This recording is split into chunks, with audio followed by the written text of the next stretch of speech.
From my hometown Siliguri to Kathmandu is just an overnight journey by bus. I randomly decided to go to Nepal to bungee jump, which you will see about in episode 2. Nepal is open to travelers. Vaccinated individuals must carry the complete vaccination certificate and unvaccinated travelers must produce 72 hours prior negative PCR test results. I spent 2 nights in Kathmandu and visited a few popular places which I am going to share in a 3-episode series. So welcome to Nepal and of course to my channel. What is up everybody, this is Chandan Sharma. Welcome back to my channel. So right now I am in Kathmandu. I just arrived today in the morning. Gausala, right? I am at Gausala right now. This is my bhanja. Hello, Sushan. Now we are heading towards Boudhanath. So you know Kathmandu is famous for the bull temples. So today is going to be exploring those temples.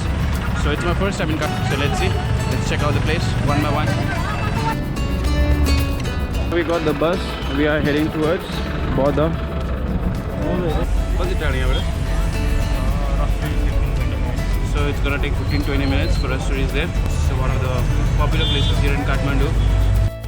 Kathmandu, the capital city of Nepal, also called the city of temples and shrines. There are so many heritage structures, centuries-old temples and stupas here.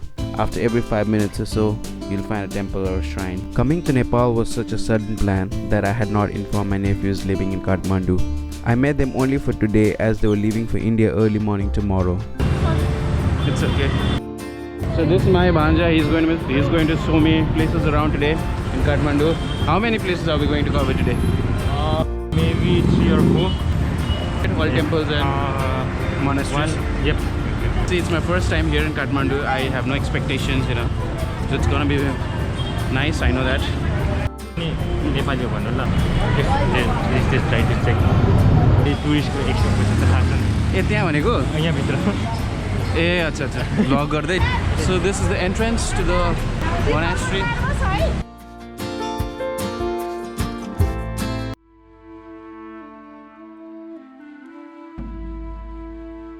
Boudhanath Stupa, a Buddhist religious structure, one of the largest of its kind in the world, is an important pilgrimage center for Tibetan Buddhists and local Nepalese. It is one of the popular tourist places in Kathmandu.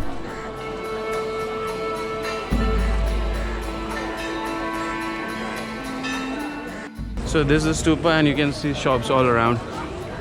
It's like a marketplace here. Hello, bye. Initially it was allowed to go to the top, but post-COVID it has been restricted. यहाँ चाहिँ के भएको थाहा छ तिमीलाई मतलब किन यो मतलब बुद्धले मेबी के आख्योहरु no idea not no idea so maybe it's written somewhere. I wanted to know the history of this place. I don't know if it's written somewhere or probably if I get to know about it I'll share with you all. People of all age group come here to hang out, stroll around, click pictures, eat delicious food and most importantly to get peace of mind. It is said to have been built around 14th century and is located in the town of Boudhanath on the eastern outskirts of Kathmandu. It's a UNESCO World Heritage Site. This is said to be the holiest Tibetan Buddhist temple outside of Tibet. This locality was once a major trade route between Nepal and Tibet. It has stood as a beacon of Buddhist belief over hundreds of years. You can't help yourself to notice the eyes of the stupa staring right at you.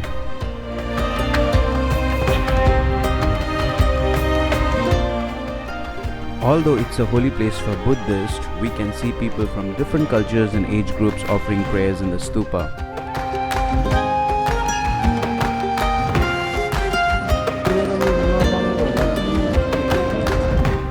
There are many cafes, restaurants, souvenir shops here. It is a serene, happy and exciting place to visit. Though it might get overcrowded at times, yet it is a very peaceful place.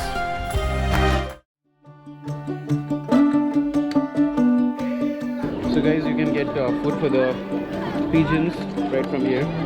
It's gonna cost you 50 rupees, 100 rupees. So you can feed them. Everyone wants to be swept off their feet, overwhelmed and swooned. It's romanticized, idealized. Nothing has been more cruel. What's up? But your playful heart. So this crowd is usual, or it's like less because of COVID, post-COVID? It's kind of normal right now. Normal. The COVID situation here is gone actually. No one actually cares. You can see everyone without masks. On weekends it's more crowded, right? Yeah, Saturday, so it's a little bit crowded. Otherwise, it's the same actually. Festive season, it's mostly crowded. You cannot even walk actually. So guys, this is the back side of Bodha. The small kind of park here.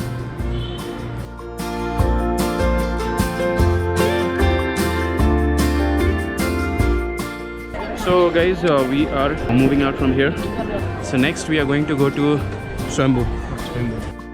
See you at the next place. Welcome to my vlog. Vlog take over. Vlog take over by Manja. Bye bye. Hello. Post Boudhanath, me and my nephew headed to another popular place in the Kathmandu valley called Shrampunath. At the base of the stupa, there are 3 beautiful Buddhist statues.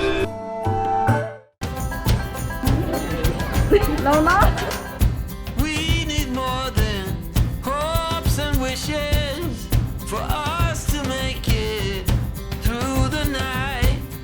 Stormy weather, weary eyes, hope to make it through the night. The main stupa is on top of a hill and we have to hike quite a bit in order to reach the top. Today being Saturday, a holiday in Nepal, there was a huge crowd of local people as well as tourists. All along the way to the stupa, you will find plenty of stalls and shops selling souvenirs. The temple has 2 access points, a long stairway with 365 steps leading directly to the main temple and a car road around the hill from the south leading to the southwest entrance. Swambhunath is an ancient religious complex atop a hill on the western outskirts of Kathmandu valley. On each of the 4 sides of the main stupa there are a pair of big eyes. These eyes are symbolic of God's all-seeing perspective. There is no nose between the eyes but rather a representation of the number 1, signifying that the single way of enlightenment is through the Buddha path. Swambhunath has a significance for all Nepali citizens regardless of faith, as it is considered a birthplace of Kathmandu valley. The legend says that once Kathmandu valley was a lake filled with water and this hill was on an island with a natural stupa on it. It is said that a Buddhist deity named Manjusri emptied the lake so that the people would be able to visit the stupa. By making the valley habitable, Manjusri effectively formed Kathmandu. Surrounding the Swambhunath stupa are several temples and shrines that have been added over the centuries. Although the site is considered as a Buddhist stupa, both Hindus and Buddhists consider it as a sacred place of worship. This is probably the best place to observe religious harmony in entire Nepal and how Hinduism and Buddhism have been coexisting peacefully in this country since centuries. It is also one of the UNESCO World Heritage Sites of Nepal.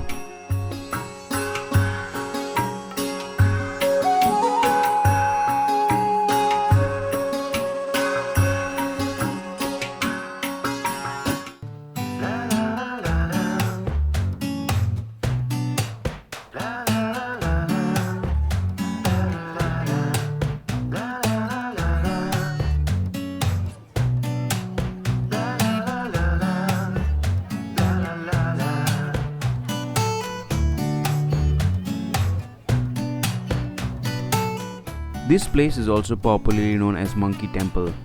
You will see monkeys in abundance throughout the way and on the temple.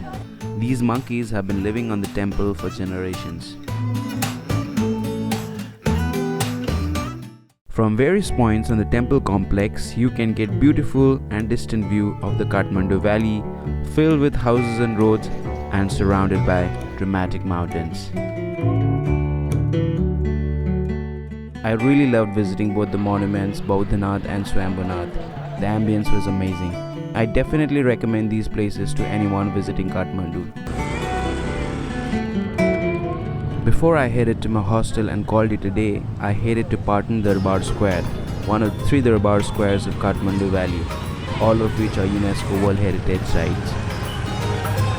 The square was heavily damaged by the earthquake in April 2015, and some of the structures are still being restored, but some of them have been lost forever.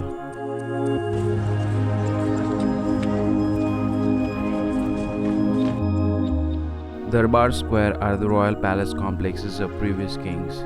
Kathmandu Valley used to be 3 smaller kingdoms, hence the 3 Darbar Square: Bhaktapur Darbar Square, Parton Darbar Square and Kathmandu Darbar Square.